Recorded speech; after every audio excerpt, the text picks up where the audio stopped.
नमस्कार, स्वागत है आपका द फोर्थ स्टेट यूट्यूब मंच पर। मेरा नाम है रविंद्र सिंह शोरान।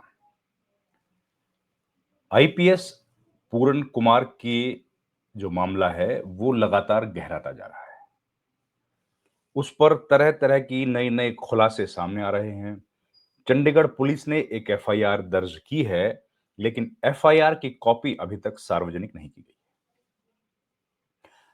ये बताया गया है कि जो लोग मेंशन्ड थे जिनका नाम, उन सब का नाम डाला गया है एफआईआर में। लेकिन तफ़सील, डिटेल्स अभी आना बाकी है। हो सकता है अमनीत कौर के पास आई एफआईआर की कॉपी आ गई हो, उनको दे दी गई हो। पर खैर, इस बीच इस पर अब कई राजनीतिक नेता भी अपने बयानबाजी करने लगे हैं। आईजीपी पूरन कुमार के साथ जो हुआ, उसको लेकर कांग्रेस पार्टी के बड़े नेता, लोकसभा में नेता प्रतिपक्ष, रायबरेली के सांसद राहुल गांधी ने तीखी प्रतिक्रिया दी है। उन्होंने कहा है कि हरियाणा के आईपीएस अधिकारी वाई पूरन कुमार जी की जो उस गहराते सामाजिक जहर का प्रतीक है, जो जाति के नाम पर इंसानियत को कुचल रहा है। ये जो जहर इंसान के अंदर फैल गया है जाति का, उसकी वजह से हुआ है।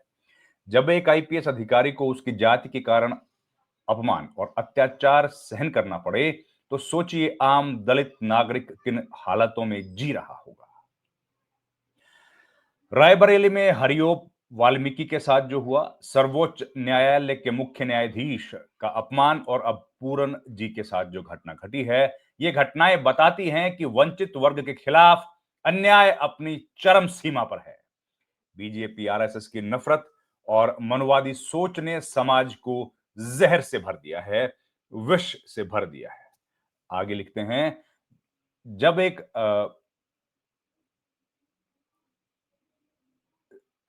जब एक आईपीएस अधिकारी को उसकी जाति के कारण अपमान और अत्याचार सहन करना पड़े, तो सोचिए आम दलित नागरिक किन हालातों में जी रहा होगा।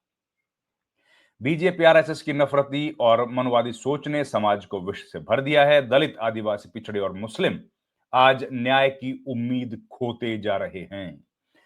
यह संघर्ष केवल पूरन जी का नहीं, हर उस भारतीय का है जो संविधान, समानता और न्याय में विश्वास रखता है, भरोसा रखता है। ये बात कही है राहुल गांधी ने, और उसके बाद प्रियंका गांधी ने भी इस पर अपना वक्तव्य जारी किया है। प्रियंका गांधी ने कहा है, जातीय प्रताड़ना के खिलाफ, जातीय प्रताड़ना से परेशान होकर हरियाणा के आईपीएस अधिकारी वाई पूरन कुमार जी ने जो एक्सट्रीम स्टेप लिया है, उससे पूरा देश स्तब्ध है। देश भर में दलितों के खिलाफ जिस तरह अन्याय, अत्याचार और हिंसा का सिलसिला चल रहा है, यह भयानक है, भयावह है। पहले रायबरेली में हरिओम वाल्मीकि जी के साथ जो हुआ, फिर मुख्य न्यायाधीश का अपमान, और अब एक वरिष्ठ अधिकारी की यह घटना, यह साबित करती है कि भाजपा राज दलितों के लिए अभिशाप बन गया है।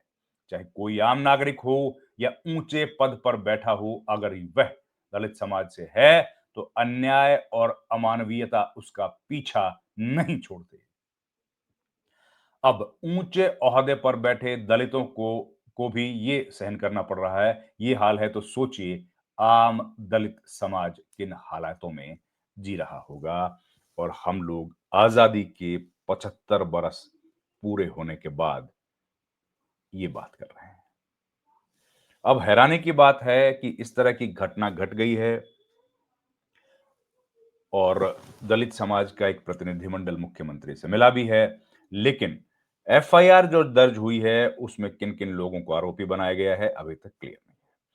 अब जिन लोगों को आरोपी बनाया गया है, जिनके खिलाफ एफआईआर हुआ है, वो लोग क्या अपने पद पर बने रहेंगे? क्या आरोपी जो हैं शत्रुजीत कपूर, डीजीपी,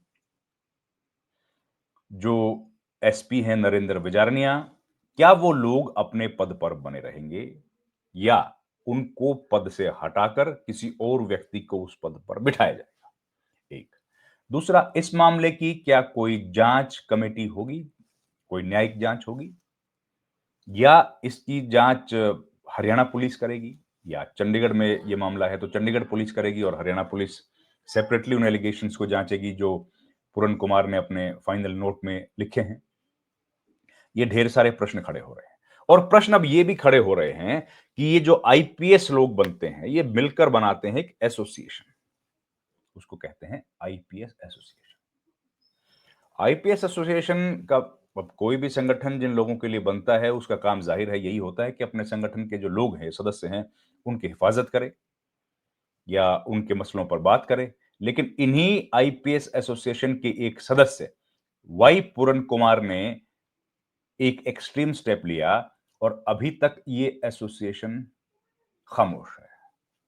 उनके एक सदस्य के लिए अगर ये लोग खड़े नहीं हो सकते हैं, तो फिर किसके लिए खड़े होंगे?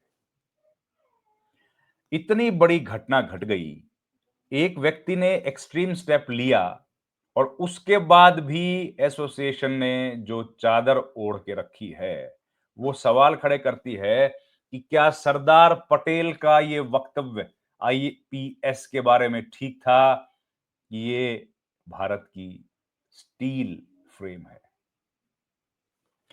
क्या किसी दबाव में आके डर गए हैं आईपीएस एसोसिएशन के लोग? क्या उन पर किसी तरह का कोई प्रेशर है? एफआईआर इतने मुश्किल से दर्ज हुई है, क्या एफआईआर दर्ज कराने में भी अमित शाह और प्रधानमंत्री नरेंद्र मोदी ने हस्तक्षेप किया है? क्या दलित समाज का दबाव काम आया, जिसकी वजह से ये एफआईआर दर्ज हुई है? और अब कार्रवाई कब होगी? डीजीपी शत्रुजीत कपूर कब तक इस पद पर बने रहेंगे? क्योंकि जो व्यक्ति आरोपी है, भला वो इतने महत्वपूर्ण पद पर क्यों बना रहे? और अगर बना रहेगा, तो फिर न्याय की उम्मीद कैसे की जाएगी? और जांच उन आरोपों की भी होनी चाहिए जो आईजी, जो एडीजीपी पूरन कुमार के खिलाफ लगे थे, जिसमें कहा गया था कि उन्होंने किसी शराब के ठेकेदार से पैसे की मांग की है और ये उन्होंने किसी उनका कोई हेड कांस्टेबल था उसके माध्यम से की। उन आरोपों की भी जांच हो, दूध का दूध पानी का पानी हो। यह मामला केवल दो लोगों के या कुछ लोगों के आपसी बातचीत का नहीं है, आपसी मतभेद का नहीं है या आपसी द्वंद्व का नहीं है। यह मामला हरियाणा के पूरी नौकरशाही के उस दलदल का है जिसमें लगभग सारे अफसर इस वक्त फंसे खड़े हैं और उनके निकलने का कोई रास्ता नहीं दिख रहा है। और सबसे हैरानी की बात, सबसे बड़ी बात है कि सरकार खामोश है, सरकार चुप है और सरकार आम जनमानस को यह भरोसा नहीं दिला पा रही कि हम इस मुसीबत से निकल जाएंगे और ये जो घटना घटी है, इस मामले को सुलझाया जाएगा। मुख्यमंत्री नायब सिंह सैनी चुप हैं। बाकी कैबिनेट के जो मिनिस्टर्स हैं, जो हर छोटे बड़े मुद्दे पर अनिल विज हों या दूसरे मंत्री हों, जो जरूरत पड़े या ना पड़े अपना बयान देते रहते हैं, आज वो भी चुपचाप बैठे। केंद्रीय मंत्री मनोहर लाल खट्टर, जो हरियाणा के हर मसले पर बीच में आके बोलते हैं, आज उनकी जबान पर भी बड़े बड़े हरिसन के ताले लगे। आखिर इस बड़े मुद्दे पर हरियाणा को जरूरत है ऐसे लीडर्स की जो सामने आकर इस पूरे घटनाक्रम पर अपनी सफाई दें और जो लोग जिम्मेदार हैं उनके बारे में जनता को अवगत कराएं कि जो हुआ है उसकी निष्पक्ष जांच की जाएगी और जांच के बाद सारा सत्य जनता के सामने आएगा।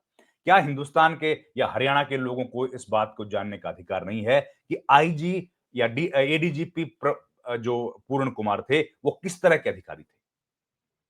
क्या वो ईमानदार थे या ईमानदार नहीं थे? अगर ईमानदार अधिकारी थे तो उनके साथ ऐसा क्यों हुआ? और अगर ईमानदार नहीं थे तो उनके साथ ऐसा क्यों हुआ?